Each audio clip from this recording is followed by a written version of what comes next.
আল্লাহ সব মাফ করে, শিরক মাফ করে। আওয়াজ করে বলেন, শিরক মাফ করে।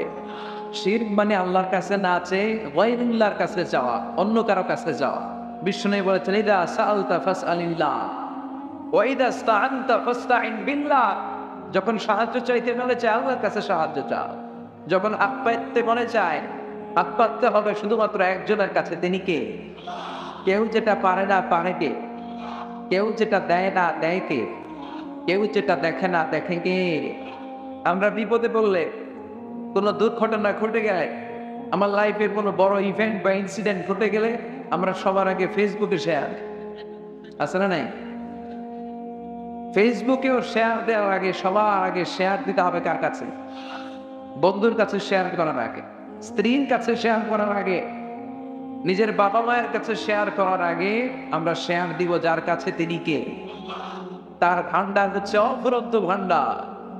আল্লাহ বলছেন, পৃথিবীর সব মানুষগুলো যদি একটা ময়দানে দাঁড়িয়ে যায় আর সবাই যদি তাদের মনের চাহিদা, আকুতি, বিনতি আমার কাছে বলতে শুরু করে, আল্লাহ এটা দাও, বাড়ি দাও, গাড়ি দাও, নারী দাও, সব পায়, একটার পর একটা যদি সবাই আমার কাছে চাইতে শুরু করে, আর সব বান্দার যত চাওয়া আছে সব চাওয়া যদি আমি পূরণ করে দেই, সবও যদি দিয়ে দেই, আমার ইঞ্চিও কমবে না। এজন্য চাইতে হবে কার কাছে? চিল্লায় বলেন, বিপদে পড়লে চাইবো কার কাছে? নাকি দয়াল বাবার কাছে?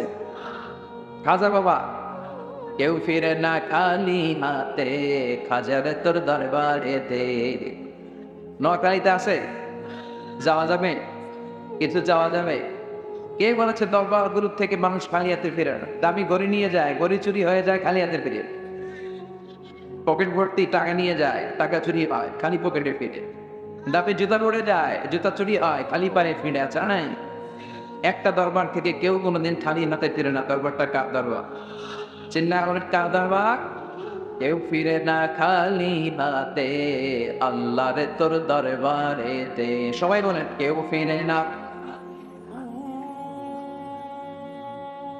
এজন্য আল্লাহ ডেকে বললেন, গোলাম,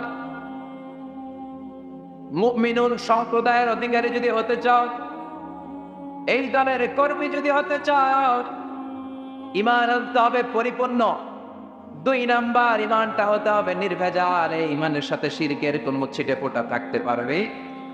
শিরকের বিপরীত হলো তাওহীদ। আমরা সবাই তাওহীদের অনুসারী, জোরে কোন ঠিক কিনা? তার মানে ঈমান হতে হবে পরিপূর্ণ।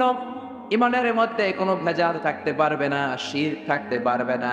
3 নাম্বার, ঈমান হতে হবে ঈমানের মতো, ঠিক কিনা?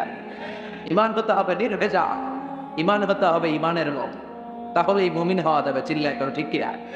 আসুন আমরা এই সূরার আলোকে দেখি আল্লাহ তাআলা কি কি গুণাবলীর কথা বলেছেন। আল্লাহ শুরু করেছেন, قد أفلح المؤمنون, successful indeed are the believers, الذين هم في صلاتهم خاشعون.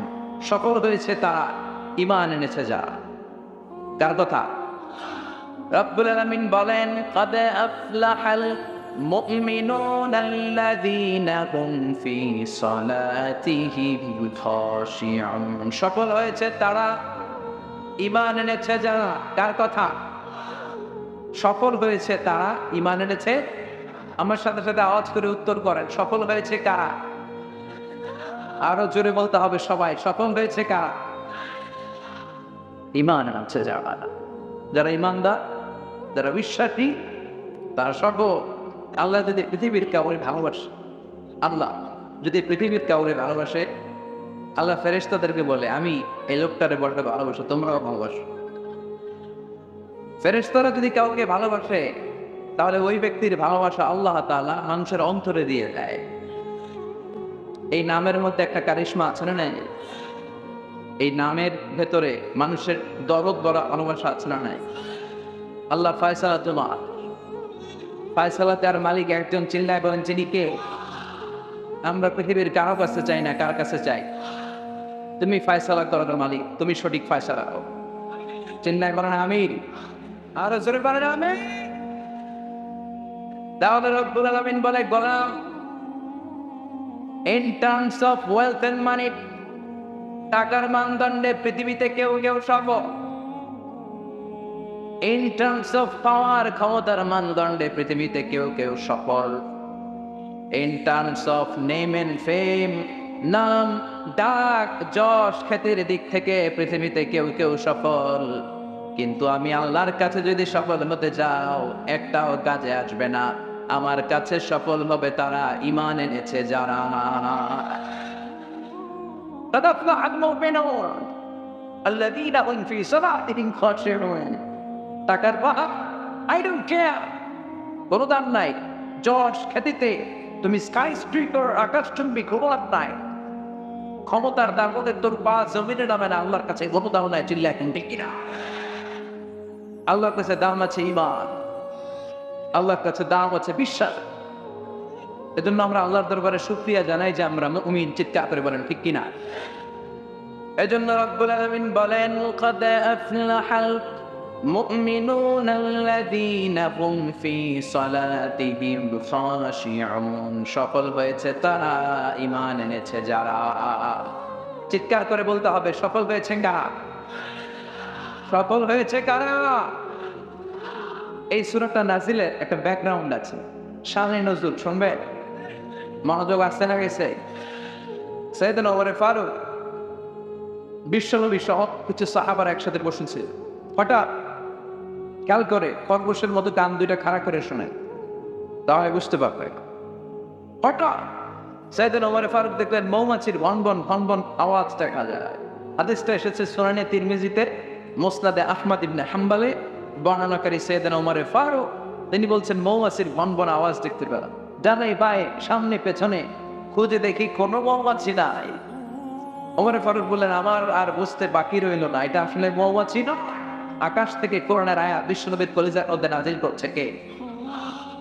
অনেকগুলো পদ্ধতিতে বিশ্বনবীর কাছে আল্লাহ ওহী পাঠাতেন। মিসলা সালসালাতিল জারাস, ঘন্টার ধ্বনির ন্যায় বুখারীর বর্ণনা। দপ্তরি যখন হাই স্কুলের ছুটির জন্য ঘন্টা বাজায় ধমধম আওয়াজ হয়, এই দমদম বিকট আওয়াজের মতো বিশ্বনবীর কাছে কোরআন নাজিল করতো কে? আবার ফিল মানাম, স্বপ্ন যোগে কোরআন দেওয়া হতো। মিন ওয়ারাইল হিজাব, পর্দার অন্তরাল থেকে কোরআন ঢেলে দেওয়া হতো। ইলকা ফি কুলুবি রাসূলিল্লাহ, বিশ্বনবীর অন্তরের ভিতরে কোরআন ঢুকিয়ে দেওয়া হতো। আবার সাইয়েদনা জিবরাইল ওনার নিজ সূরাতে নিজ আকৃতিতে বিশ্বনবীর কাছে এসে কোরআন নাজিল করে দিতে। সুবহানাল্লাহ। দুইবার বিশ্বনবী ওনার পুরো লাইফে সাইয়েদনা জিবরাইলকে ওনার আসল সূরাতে দেখেছিলেন। এক হচ্ছে ধ্যানাঙ্গবাদ, দুই হচ্ছে সিদরাতুল মুনতাহা। আবার সাইয়েদনা জিবরাইল মাঝে মাঝে মানুষের সূরাতে বিশ্বনবীর কাছে কোরআন নিয়ে আসতো। বিশ্বনবী বলতেন, ঘন্টা ধ্বনির মতো যখন কোরআন আসতো, এই কোরআনটা রিসিভ করা আমার জন্য বড্ড কষ্ট হয়ে যেত। এভাবে কোরআন আসলে এটা রিসিভ করতে গেলে মা আয়েশা বলতেন বিশ্বনবী প্রচন্ড শীতের রাতে ঘেমে ঘেমে একাকার হয়ে যেত। আর যখন জিবরাইল মানুষের সূরাতে আসতো, রিসিভ করাটা আমার জন্য সহজ করে দিল কে? আরেকটা মজার সিস্টেমে বিশ্বনবীর কাছে আল্লাহ পাক কোরআন নাজিল করতেন। এই সিস্টেমটা হলো মিসলা তাওয়িয়া সাউতিন নাল। জিবরাইলরা দেখা যায় না, ঘন্টার দমদম আওয়াজ নাই, চারদিকে মৌমাছির বনবন গুনগুন গুনগুন শব্দ দেখা যায়। আসলে গুনগুন শব্দ নয়, কোরআন পাঠায় কে? ওমর ফারুক বললেন, বিশ্বনবীর সাথে আমরা বসা কাবার সামনে, হঠাৎ দেখি ভন ভন ভন মৌমাছির আওয়াজ। ডানে বায়ে সামনে পেছনে মৌমাছি খুঁজলাম, মৌমাছি নাই। আমি বুঝে গেলাম আসলে এটা মৌমাছি না, আসলে কি কোরআন। হঠাৎ দেখলাম বিশ্বনবী আমাদের দিক থেকে মুখ ঘুরিয়ে কাবার দিকে বসলেন, চোখটা বন্ধ করে মাথাটা নিচের দিকে করে বিড়বিড় করে কি যেন রিসিভ করছেন, কি যেন দেখছেন, কি যেন পড়ছেন। হঠাৎ কোরআন রিসিভ হওয়া যখন শেষ হয়ে গেল, বিশ্বনবী আমাদের দিকে চেহারা ঘুরিয়ে আমাদেরকে বললেন, ও সাহাবারা, মুচকি হাসলেন আর বললেন, এইমাত্র রব্বুল আলামিন চমৎকার একটা সূরা মানছে কে? এই সূরার 10টা আয়াত রব্বুল আলামিন এইমাত্র আমার উপরে নাযিল করলেন। এই 10টা আয়াতের মধ্যে রব্বুল আলামিন মুমিনদের জন্য 7টা গুণের কথা বলেছে। এই 7টা গুণাবলী যদি কোনো মুমিন তার নিজের ব্যক্তিগত জীবনে ধারণ করতে পারে, পিতা মারা গেলে ছেলেরা যেমনি পিতার সম্পদের ওয়ারিস হয়ে যায়, ওই মুমিন বান্দাগুলো জান্নাতুল ফেরদাউসের ওয়ারিস হয়ে যাবে। চিৎকার করে বলতে হবে সুবহানাল্লাহ। আল্লাহ ইরশাদ করছেন, قد أفلح المؤمنون الذين هم في صلاتهم خاشعون. Successful indeed are the believers who offer their 5 times salah with full of solemnity and submission. আওয়াজ করে উত্তর দেন, সফল হলো কারা? আরো জোরে বলতে হবে, সফল হয়েছে কারা? ঈমান এনেছে যারা। قد أفلح المؤمنون, মুমিনরা সফল কার? তবে চেনা চেনা মুমিন নয়। ওই মুমিনের মধ্যে 7টা কোয়ালিটি থাকা চাই। চিৎকার করে বলেন ভাইরা, কয়টা? এই 7টা গুণাবলীর কথা কি শুনতে মনে চায় না কষ্ট হচ্ছে? শুনবে সংক্ষিপ্ত পরিসরে অ্যাড্রেস করলে শুনতে রাজি আছেন তো? 1 নাম্বার, আল্লাযীনা হুম ফি সালাতিহিম খাশিউন। শুরু হয়ে গেছে 1 নাম্বার। মনে রাখতে হবে, I consider this program as a class.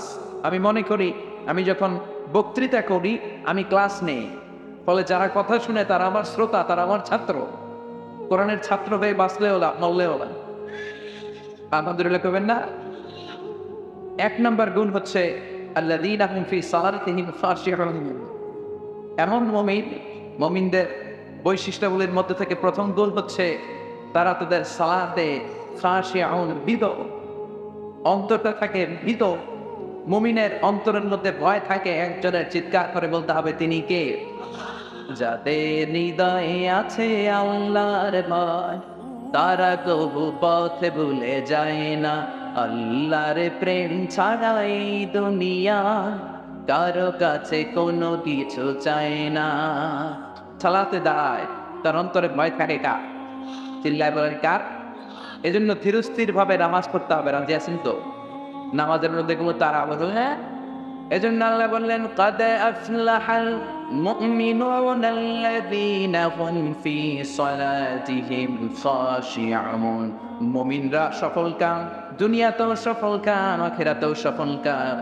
ওই মুমিনদের প্রথম গুণ হলো তারা যখন নামাজে দাঁড়ায় তাদের অন্তরের মধ্যে ভয় থাকে কার? নামাজ যখন মুমিন পড়ে শুধু নিজেই মুসল্লি হয় না, মনটারেও মুসল্লি বানায়। আল্লাহু আকবার। আমরা শুধু নিজেরা নামাজি হই, মনটারে নামাজি বানাই না। মনটাকেও নামাজি বানাতে হবে, বুঝতে পেরেছেন? আমাদের হাত পা নামাজ পড়ে, আমাদের মাথা রুকু করে, সিজদা করে, আমাদের শরীর নামাজ পড়ে, আমাদের মন নামাজ পড়ে। আমরা নামাজেও থাকি, আবার বিপিএল এর চিন্তাও আছে না নাই? আমরা নামাজেও থাকি, আবার দোকানপাটের চিন্তাও আছে না নাই? আমরা নামাজেও থাকি, আবার ব্যবসা বাণিজ্যের দিশাও আছে না নাই? তো শুধু নিজেরা নামাজি বলে চলবে? শুনতেছেন? শুধু নিজেরা, শুধু দেহটা মুসল্লি বাহিনী চলবে? মনটারও মুসল্লি বাহিনী। নামাজে যখন দাঁড়িয়েছেন মনটা নিয়ে দাঁড়ান। এই মনকে আরবিতে বলে কাল। কি বলে? কল্প মানে যেটা বেশি পরিবর্তন হয়, নাড়াচাড়া করে। পৃথিবীতে সবচাইতে বেশি মুভ করে যে জিনিসটা, এটা হচ্ছে কাল মানে মন, ঠিক না? এটা এখন আছে এই জায়গায়, এরপরে চলে গিয়েছে ঢাকা, এরপরে সৌদি আরব, এরপরে আমেরিকা। পাসপোর্ট ভিসা কিছু লাগছে? কথা কও না। এটা ছোট পাগল মন কেন এত কথা বলে আছে না নাই? কত কথা যেটা বলে, কত কিছু যে এটার মধ্যে আসে, আর কোথায় কোথায় যে সে ছুটে বেড়ায় কেউ জানে না। এজন্য এই মনটাকে নামাজি বানাতে হবে। এটাই হচ্ছে আল্লাযীনা হুম ফি সালাতিহিম। সাহাবারা যখন নামাজ পড়তেন, সাহাবারা যখন সফরের মধ্যে মরুভূমির মাঝখানে দাঁড়িয়ে নামাজ পড়তেন, মরুভূমির আকাশের মধ্যে ভেসে বেড়ানো পাখিগুলো আকাশ ছেড়ে দিয়ে সাহাবাদের মাথায় এসে বসে যেত। কারণ পাখিগুলো মনে করতো এগুলো খেজুর গাছ। কি মনে করতো? নোয়াখালীর ভাইয়েরা, খেজুর গাছ আছে, খেজুরের রস পাওয়া যায়, পছন্দ করেন? খান তো আপনারা? খেজুর গাছ মনে করে সাহাবাদের মাথার মধ্যে বসে দিত। সাইয়েদনা আলী রাদিয়াল্লাহু তাআলা আনহুর পায়ের মধ্যে একবার যুদ্ধে তীর ঢুকেছে, জখম হয়েছে ব্যাপক, গোশত বেদ করে, মাসল বেদ করে হাড্ডি পর্যন্ত পৌঁছেছে। এই তীর তো আর বেদ করা যায় না, টান মারলে এমনি চিৎকার দিয়ে ওঠে। বিশ্বনবী বললেন, বেলাল আকিমিস সালাত, নামাজের একামত দাও। আরেক সাহাবীরে বললেন, আমি যখন নামাজের মধ্যে ঢুকে যাব, তুমি নামাজে দাঁড়াবা না, পরে নামাজে শরীক হবা। নামাজের মাঝখান দিয়ে আমার মেয়ের জামাই আলী যে এখানে দাঁড়িয়েছে ওই জায়গায় চলে যাবা। আলীর ডান পায়ের মধ্যে দেখবে একটা তীর ঢুকেছে। সে যখন নামাজের মধ্যে থাকে আলীর পা থেকে টেনে টেনে তীরটা বের করে দিবা। বিশ্বনবী নামাজ শুরু করলেন, প্রথম রাকাত শেষ, দ্বিতীয় রাকাতে দাঁড়ালেন। ওই সাহাবী বিশ্বনবীর কথা মতো কাতারের মাঝখান দিয়ে ঢুকে সাইয়েদনা আলী রাদিয়াল্লাহু তাআলা নূর পায়ের কাছে চলে গেলেন। দেখলেন মারাত্মক জখম হয়েছে, তীরটা তুললেন, গায়ে যত জোর ছিল জোরসে টান মেরে তীর বের করলেন, ফিনকি দিয়ে রক্ত বের করলো। সাইয়েদনা আলী টের পায় না। সুবহানাল্লাহ বলেন। সালাম ফিরে বিশ্বনবী নামাজ শেষ করলেন। সাইয়েদনা আলী দেখে পায়ে তীর নাই, চারদিকে শুধু রক্ত আর রক্তের সয়লা। ডেকে বললেন, ও নবী, আমার পায়ের তীর কোথায়? বিশ্বনবী বললেন, আমার আদেশে আমার এক সাহাবা তোমার পা থেকে তীর বের করেছে রে আলী। আমি জানি তুমি যখন নামাজের মুসল্লায় দাঁড়িয়ে যাও, দিন দুনিয়ার কোনো হুঁশ তোমার থাকে না রে আলী। তুমি যখন নামাজে দাঁড়াও, তোমার মনটারে নিয়ে তুমি দাঁড়াও। তোমার মন টানে ছোটে না, পায়ে ছোটে না, বাড়িতে যায় না, কোথাও যায় না। তোমার মনটা সরাসরি আল্লাহর আরশে উঠে যায়। আল্লাহর আরশে তোমার মন চলে যায়, আল্লাহর দিকে তুমি মনোনিবেশ এমনভাবে করেছো রে আলী, টান মেরে তোমার পা থেকে যুদ্ধে বিঁধে যাওয়া তীরটা খুলেছে, তুমি টের পাও নাই রে আলী। আল্লাযীনা হুম ফি সালাতিহিম খাশিউন। নামাজের মধ্যে এমন আল্লাহরে ভয় পায়, দিন দুনিয়ার কোনো হুঁশ তাদের থাকে না। তারা শুধু দেহটা নিয়েই নামাজে দাঁড়ায় না, মনটা নিয়েও নামাজে দাঁড়ায়। চিল্লায় কারণ ঠিক কিনা? কিন্তু আমাদের তো মন নামাজে থাকে না, মন ধরে রাখা যায় না। পাগল মন, মন কেন এত কথা বলে, মন কেন এত দিকে ছোটে, ঠিক কিনা? তো এই মনটারে নামাজে ধরে রাখার দরকার আছে না নাই? নোয়াখালীর ভাইয়েরা, নামাজে মনোযোগ থাকে না, এই সমস্যা আমাদের আছে না নাই? আছে না? আছে না? এটা কমন সমস্যা, মন থাকে না। আমরা কি চাই না আমাদের সালাতটা আমাদের সাথে থাকুক, আমাদের মনটাকে নিয়ে আমরা নামাজ করি? বিশ্বনবী কিছু টিপস শিখিয়েছে, এই টিপসগুলো শুনতে চান? কিভাবে সালাতের ভিতরে মনোযোগ আয়ন আপনি করবেন, বৃদ্ধি করবেন কিভাবে? 5টা টিপস আপনাদেরকে শোনাবো। কয়টা মনে থাকবে? না খাইয়ে ফেলবেন খেজুরের রসের সাথে? মনে থাকবে তো? টিপস নাম্বার 1, বিষ্ণু বললেন, সল্লু সালাতান মুআত্তিয়া, বিদায়ী নামাজ পড়, আখিরি নামাজ পড়। প্রতিটা নামাজের ওয়াক্তের সময় মনে করো, হতে পারে এই নামাজটাই আমার জীবনের শেষ নামাজ। হতে পারে না? কথা কর। আমার ঘড়িতে এখন বাজছে একেবারে বরাবর রাত 11টা। আপনাকে বলা হলো রাত 12টায় আপনাকে এই পৃথিবী ছেড়ে চলে যেতে হবে। শুনতেছেন? মনোযোগ নাই মনে হয়। স্লোগান দেয়, লিল্লাহি তাকবীর। রাত 12টায় আপনাকে চলে যেতে হবে আল্লাহর দরবারে। মালাকুল মাউত এসে আপনার রূহ কবজ করে নিয়ে যাবে। এখন বাজে 11টা, উনি আসবেন 12টায়। তো আমার আছে কয় মিনিট? জোরে বলে। বলা হলো এই 1 ঘন্টায় আপনার জীবনের শেষ সময়, আখিরি সুযোগ। যা 2 রাকাত নামাজ পড়ো। ওই দিনের 2 রাকাত নামাজের মতো কি আমার সারা জীবনের কোনো নামাজ হবে? কারণ আমি জানি 1 ঘন্টা পরে এই ক্ষণিকের দুনিয়া ছেড়ে আমাকে চলে যেতে হবে। ওই দিন আপনি এত সুন্দর করে অজু করবেন, জীবনে এত চমৎকার অজু করেন নাই, জোরে করে ঠিক কিনা? ওই দিন আপনি এত চমৎকার করে জামা পড়বেন, হাতে পায়ের মধ্যে আতর লাগাবেন, যায় নামাজে দাঁড়িয়ে আল্লাহু আকবার বলে নামাজ শুরু করবেন। কাঁদতে কাঁদতে আপনি কিয়াম করবেন, রুকু করবেন, সিজদায় যখন যাবেন, সিজদায় যায় কাঁদতে কাঁদতে কাঁদতে কাঁদতে ওই দিন আপনি যায় নামাজটারে চোখের পানি দিয়ে ভিজিয়ে দিবে, ঠিক কিনা? কারণ আপনি সুনিশ্চিত 1 ঘন্টা পরে আপনাকে চলে যেতে হচ্ছে। 1 ঘন্টা পরে আপনাকে চলে যেতে হবে। ওই দিনের সিজদাটা আপনার জীবনের সবচেয়ে শ্রেষ্ঠ সিজদা হবে, ঠিক কিনা? কারণ আপনি জানেন আপনি চলে যাবেন, এটাই আপনার জীবনের শেষ নামাজ।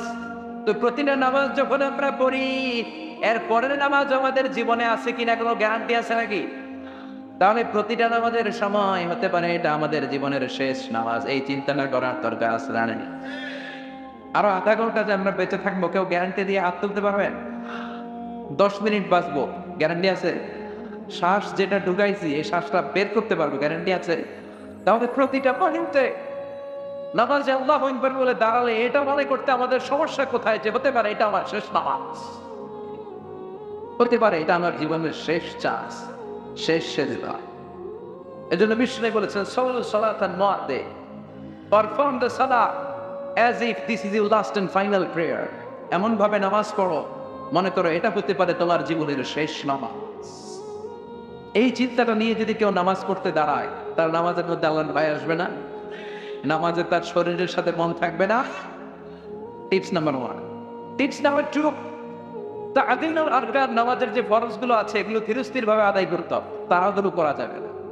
অনেকে রুকু থেকে সোজা হয়ে দাঁড়ানো হানাফি মাযহাবে, হানাফি স্কুল অফ থটে ওয়াজিব। সোজা হয় না দাঁড়ালে আপনারা সব সেজদা দিতে হবে। অনেকে রুকু থেকে কোন রকম মাথা তুললাই সেজদায় দৌড় মারে, আছে না নাই? দুই সেজদার মাঝখানে ধীরস্থির ভাবে কয়েক সেকেন্ড বসতে হবে। অনেকে প্রথম সেজদা থেকে মাথা উঠিয়ে মন্দির মতো আবার ঠোকর মারে, দ্বিতীয় সেজদা, আছে না নাই? কথা বলেন না, আপনাকে ধীরস্থির ভাবে সালাত আদায় করতে হবে। There is no rushing in salah. There is no hastiness in salah. নামাজে কোনো তাড়াহুড়ো নাই, নামাজে কোনো হ্যাস্টিনেস, রাশিং নাই। আপনি ধীরস্থির ভাবে পড়বেন। এমনকি সালাত শুরু হয়েছে, জামাত ধরার জন্য দৌড়ে যেতেও বিশ্বনবী নিষেধ করেছেন, কোন ঠিক কিনা? ইদা উকিমাতিস সালাহ ফালা তা'তুহা তাসআউ ওয়া আতুহা তাকশু আলাইকুম বিস-সাকিনা ফামা আদরাকতুম ফাসাল্লু ওয়া মা ফাতাকুম ফাতিমু। নামাজ শুরু হয়েছে, জামাতে যাচ্ছ, দৌড়ে যাও, ধীরস্থির ভাবে যাও। দৌড়ে গেলে আপনার ব্রেথ আউট বেড়ে যাবে, শ্বাস প্রশ্বাস। তা আপনি নামাজে দাঁড়ায় হাঁফানি বেড়ান নিয়ে আল্লাহর সামনে দাঁড়াবে না, ধীরস্থির ভাবে আল্লাহ প্রশংসা করবে। অনেকে এটা করে। মাগরিবের নামাজ জাহারি কেরাত, ইমাম কেরাত করছে আল্লাহু আকবার ওয়াদ-দুহা ওয়াল-লাইলি ইযা মা ওয়াদ্দা'আকা রাব্বুকা ওয়া মা ওয়াল আখিরাতু খায়রুল লাকা মিনাল মুসল্লি মুসল্লি ওযুখানায় ওযু করতেছে, ওযু ওনার মাঝামাঝি কেরাতে ধরছে। উনি মনে মনে ভাবতেছে ওযু যদি তাড়াতাড়ি না করি আর রাকাত ধরার জন্য যদি দৌড় না দিই তাহলে রাকাত মিস। যখন কোন রকম ওযু করে দিছে দৌড়, মসজিদও ছিল টাইলসের মসজিদ, উল্টায় করছেন, মুসল্লি লুঙ্গি একদিকে, মুসল্লি আর একদিকে, আছে না নাই? এক মুয়াজ্জিন আমাদের এলাকায়, উনিও দৌড় মেরা টাইলসের মসজিদে উল্টায় করছে, ঠ্যাং বাইটা 6 মাস, আছে না নাই? এজন্য সুন্নাত যেখানেই ভায়োলেট হবে ওইখানে আমাদের জীবনে বিপদ আছে না নাই? ধীরস্থির ভাবে যাবে। বিষ্ণু বলেছেন ফামা আদরাকতুম ফাসাল্লু, যতটুকু পা ইমামের সাথে পড়, ওয়া মা ফাতাকুম ফাতিমু, যেটা ছুটে গিয়েছে একা একা পড়, তোমার সালাতকে কবুল করবে কে? বিশ্বনবী মসজিদে নববীতে বসে এক সাহাবী নামাজ পড়লেন। নামাজ পড়ে বিশ্বনবীর কাছে আসার পরে বিশ্বনবী বললেন সল্লি ফাইন্নাকা লাম তুসাল্লি, নামাজ পড়ো, তোমার নামাজটা হয় নাই। সাহাবী আবার যে নামাজ পড়লেন, আবার আসলেন, বিশ্বনবী বললেন সল্লি ফাইন্নাকা লাম তুসাল্লি, নামাজ পড়ো, নামাজ হয় নাই। আবার সাহাবী নামাজ পড়ে আসলে বিশ্বনবী বললেন সল্লি ফাইন্নাকা লাম তুসাল্লি, রিপিট ইউর সালাত because you did not offer your salah in a correct way. তোমার নামাজ হয় নাই, সঠিক পন্থায় হয় নাই, আবার কর। 3 বার সাহাবী নামাজ পড়ে এসে আবার কেঁদে দিলেন, বললেন প্রাণের নবী আজকে ভালো আমি পড়তে পারি না। বিশ্বনবী জড়িয়ে ধরলেন, বললেন সাহাবী আয় আমার কাছে আয়, তোরে শিখিয়ে দেই। যখন দাঁড়াবি তাড়াতাড়ি করবি না, যখন রুকুতে যাবি পিঠটা সোজা করবি, ধীরস্থির ভাবে রুকুতে যাবি, হাত্তা তাতমাইন্না বিজ্ঞান। আপনি সালাতের মধ্যে রিল্যাক্স করবেন। You have to maintain the relaxation in your salah. নামাজে রিল্যাক্স, তাড়াতাড়ি করা যাবে। রুকুতে রিল্যাক্স করেন, সিজদায় ঝুঁকে পড়ে আপনি রিল্যাক্স করেন। বিশ্বনবী বললেন যখন সিজদায় যাবা ধীরস্থির সিজদা করো, সিজদা থেকে যখন বসবা ধীরস্থির ভাবে সিজদা করো, তাড়াহুড়ো করে নামাজ পড়া যাবে।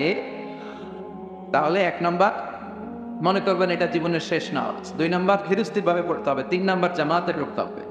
রাজি আছেন? সালাতুল জামাআহ তাফদুলু সালাতাল ফাজরি বি27 দারাজা। একা পড়লে যেই সওয়াব, জামাতে পড়লে কয় গুণ বেশি? 7 গুণ। সপ্ত মুফাসসিরে বলেন, সব মুখস্থ আলহামদুলিল্লাহ পড়ে। নোয়াখালীতে আমের বেশি, নোয়াখালীতে আলেম বেশি, ইসলামের চর্চাও বেশি, ইসলামিক সাধারণ জ্ঞানও বেশি। চিল্লায় পড়েন আল্লাহু আকবার। তারপরে 3 নাম্বার টিপ, জামাতে পড়বো। জামাতে পড়লে মনে এদিক সেদিক যায় না। একা একা পড়লে মনের মধ্যে কুতকুতি আসে না, একবার ইন্ডিয়ান ঢুকে আরেকবার বিজ্ঞান, এজন্য জামাতে পড়বে। 4 নাম্বার সালাতে যা পড়ছেন বুঝে পড়বে। সালাতে কি বলি কিচ্ছু বুঝি না, আজীবন বললাম তাহিয়াত লিল্লাহি ওয়াস সালাওয়াত ওয়াত তাইয়্যিবাত, কি কইছে নিজেই জানে, আসলে নাই। এজন্য হৃদয়ে টাচ করে না, কি যে আল্লাহর শোনাইলাম নিজেই জানে। আজীবন বললাম সামিআল্লাহু লিমান হামিদা, সামিআল্লাহু লিমান হামিদা কি জানি না, এরকম আসলে নাই। জানার চেষ্টা করবেন এগুলোর অর্থ কি, তাহলে মনোযোগ থাকবে। সবশেষ কথা হলো সালাতের সুন্নাহগুলো মনোযোগের সাথে আদায়। সালাতে অনেক সুন্নাহ আছে, হাত বাঁধা সুন্নাহ। এই উপর থেকে নাভি পর্যন্ত পুরোটাই হাত বাঁধার জায়গা, যেখানে মন চায় বাঁধেন, না মন চাইলে হাত ছেড়ে দেন, তাও নামাজ হবে। সুবহানাল্লাহ। কিন্তু হাত বাঁধা নিয়ে টানাটানি আছে না নাই? রাফউল ইয়াদাইন, রুকুতে সিজদা যাওয়ার আগে আল্লাহু আকবার, এটা করা সুন্নাহ। তবে হানাফি স্কুল অফ থটে এটা অনুৎসাহিত করা হয়েছে। দুটোই হাদিস আছে, যার তিনটা সুবিধা। প্রতিবার রাফউল ইয়াদাইন করলে 10টা করে সওয়াব। যারা প্র্যাকটিস আছে করে, যাদের প্র্যাকটিস নাই না করলেও চলবে, এটাও সালাতের পদ্ধতিতে আছে নেই। এরপরে যখন তাশাহুদ পড়বেন আঙ্গুল উঠান, আঙ্গুল উঠালে সওয়াব আছে নাই? হয় উঠিয়ে রাখেন কিংবা এরকম নাড়ান। বিশ্বনবী বললেন আশাদ্দু আলা শাইতান মিনাল হাদিদ, শয়তানের মাথার মধ্যে লোহা দিয়ে পিটালে শয়তান যে ব্যথা পায়, তাশাহুদে বসে শাহাদাত আঙ্গুলটা নাড়ালে এর চেয়েও বেশি ব্যথা পায়। আমল করা, আমিন বলা সুন্নাহ। জোরে বলেন কিংবা আস্তে বলেন, কিন্তু বলবেন, মিস করা যাবে না। ইদা আকানা ইমাম আমিনু, ইমাম যখন আমিন বলে আমিন বলো। তোমরা আমিন করলে ফেরেশতারাও আমিন বলে। তোমাদের আমিন ফেরেশতাদের আমিন যখন মিলে যায় আল্লাহ তোমাদের পূর্বের সব গুনাহ মাফ করে দেয়। কিন্তু জোরে না আসতে এটা নিয়ে কিলাকিলি করা যাবে? আমিন নিয়ে কিলাকিলি আসে না? নেই। আল্লাহ আমাদেরকে হেদায়েত দান করেন। তাহলে এই 5টা টিপস যদি মেনে চলে আপনার মনোযোগ বৃদ্ধি করে দিবে কে? এজন্য আল্লাহ বললেন قد أفلح المؤمنون الذين هم في صلاتهم خاشعون والذين هم عن اللغو معرضون। মুমিন বান্দার 1 নাম্বার গুণাবলী, নামাজের মধ্যে মন থাকবে কার দিকে? মুমিন বান্দার 2 নাম্বার গুণাবলী ওয়াল্লাযীনা হুম আনিল লাগবি মুরিদুন, মুমিন বান্দা কখনো কোনো অনর্থক কাজ করে না। বলেন সুবহানাল্লাহ। অনর্থক কোনো কথা বলা যাবে? লাগব মানে অর্থক জিনিস, যেটার অর্থ হয় না, নিরর্থক, অনর্থক, বাজে কাজ, মন্দ কাজ। মুমিন তো ওই কাজ করে, মুমিন তো ওই কথা বলে, মুমিন তো ওইখানে যায় যেখানে গেলেই সওয়াব। সুবহানাল্লাহ পড়েন। এই যে সুবহানাল্লাহ পড়ছেন, সওয়াব আছে না নেই? তাহলে চিল্লায় পড়েন সুবহানাল্লাহ। একবার সুবহানাল্লাহ বললে তামলাউ মা বাইনাস সামাওয়াতি ওয়াল আরদ, আকাশ এবং জমিনের মাঝখানে যতটুকু জায়গা, পুরো জায়গাটাতে আল্লাহ সওয়াব দিয়ে ঠেসে ওই ব্যক্তির আমলনামায় ডুবিয়ে দেয়।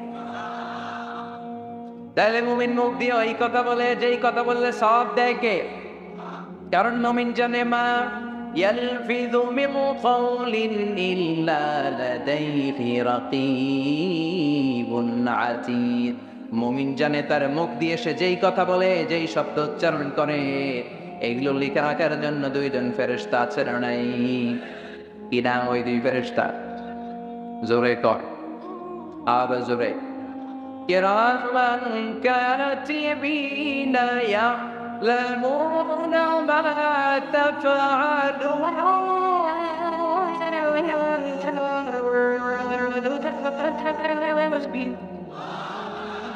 যা করি যা বলি 2 ঠোঁট দিয়ে যে শব্দগুলো বের হয় সব শব্দ লিখে রাখে কে? এই জন্য মুমিন যা বলে ভালোটা বলে, কল্যাণের কাজ করে। যেটা বলবে কল্যাণের কথা বলবে, যেই দিকে যাবে কল্যাণের পথে ছুটবে। মুমিন কখনো কোনো অনর্থক কাজ করে নাকি? মুমিন কান দিয়ে যা শোনে, এই শোনাটাতে সওয়াব আছে না নাই? আপনি যদি হিন্দি গান শোনেন সওয়াব আছে? দম্মা চলে দৌড়, তুঝে দেখা তোকে জানা সান, সওয়াব আছে? কথা বলেন। যেন কানে শুনি সদা তোমার কালাম, এ খোদা চোখে যেন দেখি শুধু কোরআনের আয়াত। শোনো আমার মুনাজাত, পড়ে শোনো শোনো ইয়া ইলাহি আমার মুনাজাত, শোনো আমার মুনাজাত। পড়ে না আমিন। এজন্য কখনো মুমিন ঝগড়ায় যায় না, মারামারিতে যায় না, কিলাকিলিতে যায় না। মুমিন মুখ দিয়ে যেইটা বলে ভালোটা বলে, মুমিন কান দিয়ে যেটা শোনে ভালোটা শোনে। কেউ যদি পায়ে পাড়া দিয়ে ঝগড়া লাগতে চায়, মুমিন তাদেরকে সালাম দেয়। কি দেয়? কথা বলেন। আপনি কোরআনের পক্ষে থাকতে চান, আপনি পাঞ্জাবি পড়ছেন, সাদা পাঞ্জাবি সাদা রাখতে পারবেন না, লোকজন ওটাতে কালি বাড়ায় দিতে চান, আপনার পায়ে পাড়া দিয়ে ঝগড়া করতে যাবে, এরকম আছেন নাই? আপনাকে ঝুঁকি নিয়ে ইসলামের পক্ষে কথা বলতে হবে, চিল্লায় এখন ঠিক না। ওরা আপনার পায়ে পাড়া দিয়ে বলবে তুই মৌলবাদী, তুই রাজাকার, তুই জঙ্গি, তুই যোদ্ধা। একটার পর একটা ট্যাং আসান নাই লাগাই দিবি। কিন্তু এগুলো শোনার সময় আমার বিশ্বনবীর বলেছেন তা শায় তুমি কবি, বলেছেন তা কাহিন তুমি গণ, বলেছেন তা মজনুদ তুই তো পাগল। বিশ্বনবী বলে তোদের এই কথাগুলো শোনার সময়টা আমার নাই, চিল্লা বলেন ঠিক কিনা? এজন্য কে আমারে মৌলবাদী ডাকে, কে আমারে জঙ্গি ট্যাগ লাগায়, ওগুলো শোনার সময় আমার নাই। আমার ভালো করে জানা আছে আমি জঙ্গি না, আমি মুজাহিদ। আমরা কি যারা ইসলামের পক্ষে তারা মুজাহিদ, যারা বিপক্ষে ওরা জঙ্গি, চিল্লা বলেন ঠিক কিনা? সাইয়েদনা মূসা আলাইহিস সালাম ছিলেন মুজাহিদ, তাহলে বড় জঙ্গিটার নাম কি? ফেরাউন। সাইয়েদনা ইব্রাহিম ছিলেন মুজাহিদ, তাহলে জঙ্গিটার নাম কি? বিশ্বনবী ছিলেন মুজাহিদ, তাহলে জঙ্গিটার নাম কি? যারা হকের কথা এই বাংলার জমিনে বলে তারা মুজাহিদ, আর ইসলামের বিপক্ষে যারা শাহবাগে আন্দোলন করে এক একটা জঙ্গি চিল্লা বলি ঠিক কিনা?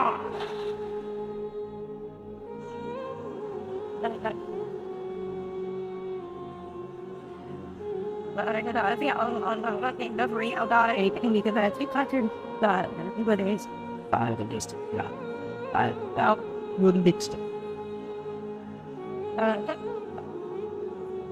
but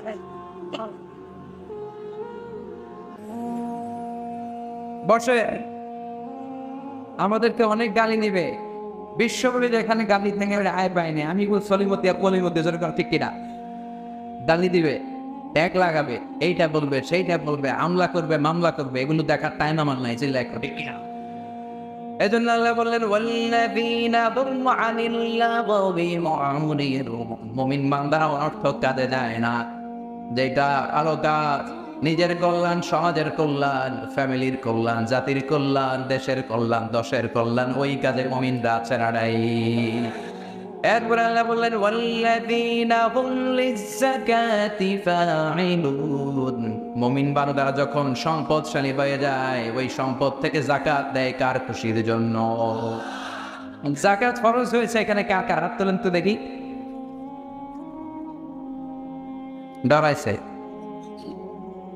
হাত তোলেন, দোয়া করবো আপনাদের জন্য, হাত তোলেন। মাশাআল্লাহ, যারা যাকাত দেয় আল্লাহ তুমি তাদের সম্পদে আত্মবারাকা দাও, তাদেরকে আরো বড় বিজনেস ম্যাগনেট বানিয়ে দাও, এদের মাধ্যমে ইসলামকে তুমি আরো কবুল করে নাও, কাজগুলোকে আরো বুলন্দ করে দাও। আল্লাহ বললেন মুমিন মুমিন বলে মুখে ফেনা তুললে তুই মুমিন হবি না, তোর নামাজে মন থাকতে হবে, আজে বাজে কাজে তুই যেতে পারবি না। আমি যখন তোকে সম্পদশালী বানিয়ে দেবো, এই সম্পদ থেকে গরিবদেরকে তাদের হক তোদের বুঝিয়ে দিতে হবে, যেরকম ঠিক কিনা? আল্লাহ বলেন তুই যাকাত দিবি না কেন? এই টাকার মালিক তো তুই না, এই টাকা তোরে দিছে কে?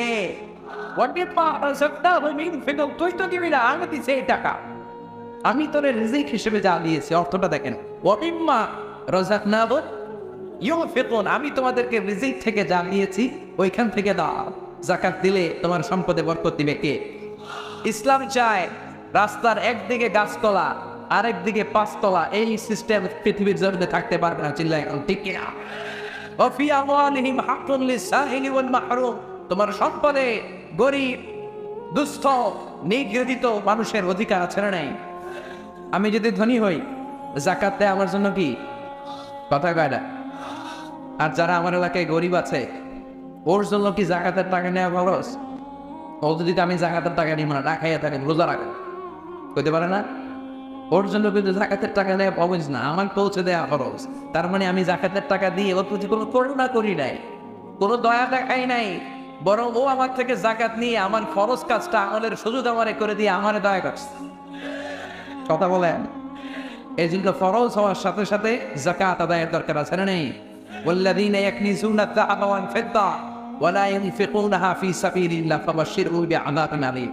সম্পদ হয়েছে, ব্যাংক ব্যালেন্স আছে, এফডিআর আছে, সঞ্চয়পত্র আছে, প্রাইস বন্ড আছে, ফ্ল্যাট আছে, গাড়ি আছে, বাড়ি আছে, মাল্টিন্যাশনাল কোম্পানি আছে, এরপরও যাকাত দেয় না, এগুলো জমিয়ে রাখে। বিশ্বনবীকে আল্লাহ বললেন ওদেরকে, ওই টাকাদেরকে তুমি কঠিন আযাবের সুসংবাদ দাও। বলেন তো আযাবের কি সুসংবাদ হয় না দুঃসংবাদ? এখানে আল্লাহ সুসংবাদ বললেন কেন?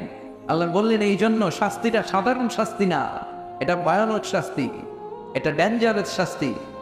পরীক্ষায় ছেলে একটা সাবজেক্টে ফেল করেছে, মা বলে বাবা ইংরেজি পরীক্ষায় ফেল করছোস, তোর বাপে আসলে এমন মাইট দিব, মাইট দিলে মজা টের অমিয়া মাইট দিলে কি মজা লাগে না ব্যথা লাগে?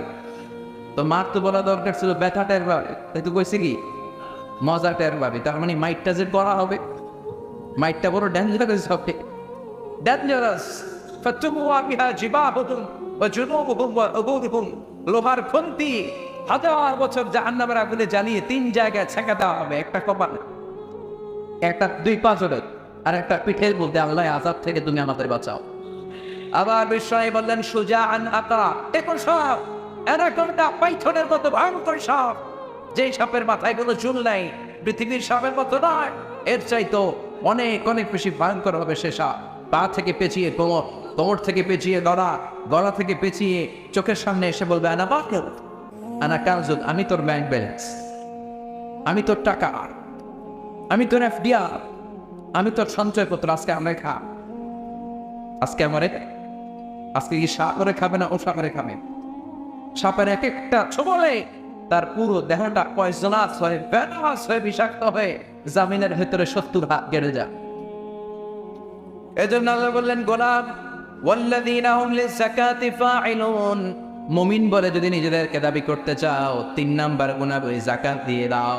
যাকাত আল্লাহ ফরজ করেছেন সমাজ থেকে দারিদ্রতা বিমোচনের জন্য। 10 টাকার নোট 500 জনের লাইন ধরে 10 টাকা দিয়ে দেয়, এটা কি যাকাত দেয়া হলো না ডাকাতি? এটা যাকাত দেওয়ার সিস্টেম নয়। আপনি 10,000 লোককে দিতে হবে না, আপনি 10টা লোককে দেন, 5টা দেন বা 3 জনকে দেন, কিন্তু কর্মসংস্থানের ব্যবস্থা করে দেন।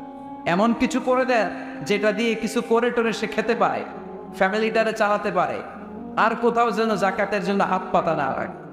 চিল্লা একদম ঠিকই না। আপনি যদি দেখেন লোকটা গায়ে গতরে অনেক শক্তিশালী, একটা সিএনজি কিনে দেন না, ও সিএনজি চালায়া, অটো রিক্সা চালায়া ফ্যামিলিটারে চালাইতে পারবে না? একটা গাভী কিনে দেন না, গাভীর দুধ বিক্রি করে ফ্যামিলিটা চালাইতে পারবে না? একটা টঙের চায়ের দোকান করে দেন, চা দোকান আছে এদিকে, বেশি পয়সা লাগে চায়ের দোকান বানায় দিতে, অল্প কিছু পয়সা লাগে, একটা ফ্লেক্সিলোডের দোকান দিয়ে বসায় দেয়, ওয়ান কাছে টাকা চাইবে না। এটা হচ্ছে যাকাত দেওয়ার সিস্টেম। এই সব পদ্ধতি ভুলে গিয়ে পত্রিকা অ্যানাউন্সমেন্ট দিয়ে হয়, অমুক এলাকার শিল্পপতি অমুক দিন অমুক জায়গায় যাকাতের শাড়ি দিবে, তোর বউরে দে ওই শাড়ি, তোর শাশুড়ি দে ওই শাড়ি, তোর মেয়েকে ওই শাড়ি পরিয়ে রাস্তায় বের কর। একবার পর পরে ওই শাড়ির মধ্যে আর কোনো রং থাকে না, পাতলা একটা শাড়ি, একবার পরে দ্বিতীয়বার ওটার মধ্যে পানি লাগাইলে শাড়ি আপনার দিকে চাই বেশি দিয়ে রাখ, আছে না নাই?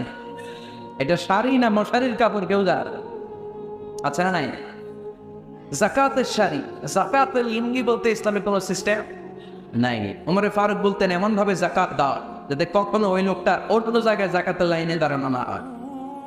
আবার এই যাকাতের শাড়ি আনতে যে, যাকাতের লুঙ্গি আনতে যে ধাক্কা ধাক্কি আর মারামারিতে অনেক লোক পদপৃষ্ট হয়ে দুনিয়া থেকে বিদায় হয়েছিল, ঠিক কিনা?